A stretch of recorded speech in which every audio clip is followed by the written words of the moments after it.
मुरादाबाद में मुख्यमंत्री अभ्युदय योजना के अंतर्गत टैबलेट वितरण कार्यक्रम का आयोजन कराया गया।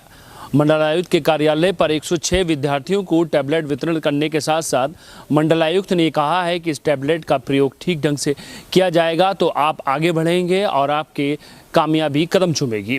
इस अवसर पर उन्होंने ये भी कहा है कि यदि आप लक्ष्य पर नजर रखेंगे तो कामयाबी जरूर मिलेगी। मुख्यमंत्री अभ्युदय योजना के अंतर्गत मंडलायुक्त की अध्यक्षता में कमिश्नरी सभागार में समाज कल्याण विभाग द्वारा मेधावी छात्र छात्राओं को निःशुल्क टैबलेट वितरण कार्यक्रम का आयोजन किया गया, जिसमें मंडलायुक्त आंजनेय कुमार सिंह ने मंडल के 106 अभ्यर्थियों को निःशुल्क टैबलेट वितरण किया।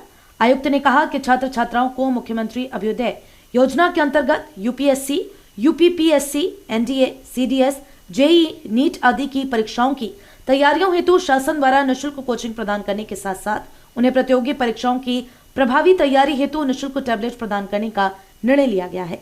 इस अवसर पर मंडलायुक्त ने मेधावी छात्र छात्राओं को संबोधित करते हुए कहा कि वे प्रतियोगी परीक्षाओं में सुनिश्चित सफलता हेतु पूर्ण गंभीरता एवं मनोयोग से अध्ययन एवं तैयारी करें तथा आज प्रदान किए गए निःशुल्क टैबलेट का अधिकतम सदुपयोग कर वैज्ञानिक तरीके से कम समय में अधिकतम ज्ञान अर्जित करें। उन्होंने कहा कि टैबलेट से ज्यादा आपका करियर महत्वपूर्ण है, इसलिए जीवन में अपने ध्येय की पूर्ति हेतु फोकस रहकर तथा पूर्ण मेहनत, लगन एवं निष्ठा से तैयारी कर सफलता अर्जित करें। चूंकि जब तक जीवन में सफलता अर्जित नहीं हो जाती, अभ्यर्थियों को समर्पित भाव से निरंतर प्रयत्नशील रहकर अध्ययन करना होगा। कमिश्नर ने प्रतियोगी छात्रों से संवाद करते हुए कहा कि आप कंपटीशन में सफल नहीं हो पाते हैं तो इसका मतलब ये नहीं है कि आप योग्य नहीं हैं। उन्होंने सलाह दी कि प्रतियोगी अभ्यर्थी कोचिंग के साथ साथ सलाह एवं मार्गदर्शन भी लेते रहें तथा आशा व्यक्त की कि आज प्रदान किए गए टैबलेट अभ्यर्थियों के जीवन के ध्येय की पूर्ति में सहायक होंगे। उन्होंने कहा कि जिंदगी में असफलता का तमगा लेकर ना घूमें तथा सही मार्ग पर चलेंगे तो निश्चित रूप से सफलता मिलेगी। अर्जुन से ज्यादा एकलव्य बनने की कोशिश करें। आप कोचिंग स्टडी में हैं तो सन्यासी की तरह हैं। जब तक अपना मुकाम हासिल नहीं करते ये तपस्या है। तपस्या करेंगे तो परिणाम अवश्य मिलेगा। उन्होंने कहा कि सभी छात्र छात्राएं अपने जीवन में सफल हों, यही उनकी कामना है। इस अवसर पर अपर आयुक्त प्रशासन बीएन यादव, उप निदेशक समाज कल्याण एसके राय, जिला समाज कल्याण अधिकारी सुनील कुमार सिंह एवं छात्र छात्राएं उपस्थित रहे। और उसके बाद तुम्हारी धीरे धीरे सक्सेस का ग्राफ गिरने लगता है तो लाइफ पे उसका असर आता है। और कुल मिलाकर चिंता इसी बात की है। दूसरी, या तो तुमने सीरियस एफर्ट नहीं किया, अगर तुम दे तो रहे हो तो पता है होगा ही नहीं, तो बस अपीयर हो रहा हो। फिर क्या होगा, एक लेवल पे आओगे जब ये होगा किसी तरह जुगाड़ से लग जाए, और फिर जब नहीं होगा एक फ्रस्ट्रेशन आएगा, फिर तुम किसी लायक नहीं रह जाओगे। जो लोग प्रिपरेशंस करते हैं उनके साथ सबसे बड़ी समस्या ये होती है, समय आज कम है मेरे पास, लेकिन एक्चुअल में मैं उन सारे लोगों के साथ जो चाहे जेईई की, चाहे नीट की, चाहे यूपीएससी की तैयारी कर रहे हैं, और यूपीएससी का चूँकि मेरा अपना एक्सपीरियंस है तो उनसे मैं ज़्यादा इंटरेक्ट कर सकता हूँ। तो मैं इतना बेसिक चाहता हूँ आप सारे लोगों को बताना कि सीरियस एफर्ट में आओ। उसके बाद नहीं होगा या होगा या नहीं होगा, एक साथ 10 जगह हाथ मत मारना। और जो एफर्ट करो, सीरियस एफर्ट करो, तो फिर उसके बाद उसके अलावा कुछ दिखना नहीं चाहिए, सिर्फ वही एक चीज़।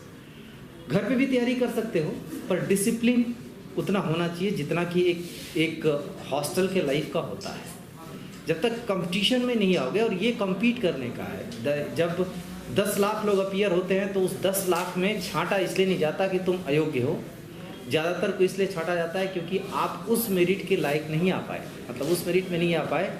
तो इसमें छांटने के प्रोसेस ज़्यादा है, सेलेक्ट करने की नहीं। प्रीलिम्स छांटने के प्रोसेस है कि जो क्राउड है उसको छांट दो, उसके बाद मेंस में दोनों ही होता है, सेलेक्ट करने और छांटने दोनों के प्रोसेस होती है। और इंटरव्यू बेसिकली अब जो बचा खुचा है किसी तरीके से निकालो, उस टाइप के। तो यहाँ पे निकालना प्रोसेस ज़्यादा है, इसकी वजह से अयोग्य नहीं हो गए। मतलब सवाल अयोग्यता का नहीं है, योग्यता का नहीं है, सवाल यह है कि आपको निकाला जाता है इस प्रोसेस से, और निकालेंगे नहीं तो एक लिमिटेड वैकेंसी के लेवल पर लोगों को ले कैसे आएंगे। तो ये मैं मान सकता हूँ कि कई सारे लोग अपने आप को योग्य होते हुए भी उस समय छट गए।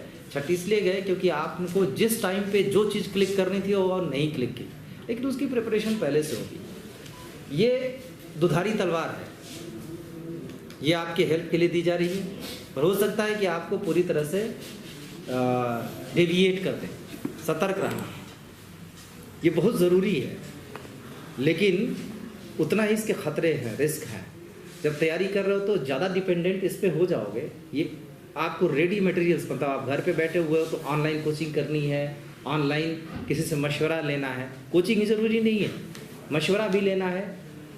प्लेटफॉर्म तैयार करने की कोशिश कर रहा हूँ मैं एक, जिस पे सारे लोगों को ले आ सकें जो सक्सेसफुल लोग अपनी फील्ड के रहे हैं, उनसे बात करने पे कुछ ज्ञान खुलता है। संक्षेप में लेकिन यह है कि जब इसको लेके जाना तो एक चीज़ याद रखना कि ये ध्येय की पूर्ति के लिए है, और जो चीज़ जिस काम के लिए हो उसी में उसका यूज़ करना चाहिए, वरना वो सीधी सी बात है, जो कई सारे टैबलेट्स और सिरप आते हैं जो आपके रोग को ठीक करने के लिए होते हैं, जब आप उसका ज़्यादा इस्तेमाल करने लगते हो फिर धीरे धीरे एडिक्टेड हो जाते हो, फिर आप ड्रग्स में चले जाते हो। यही सा फ़र्क है।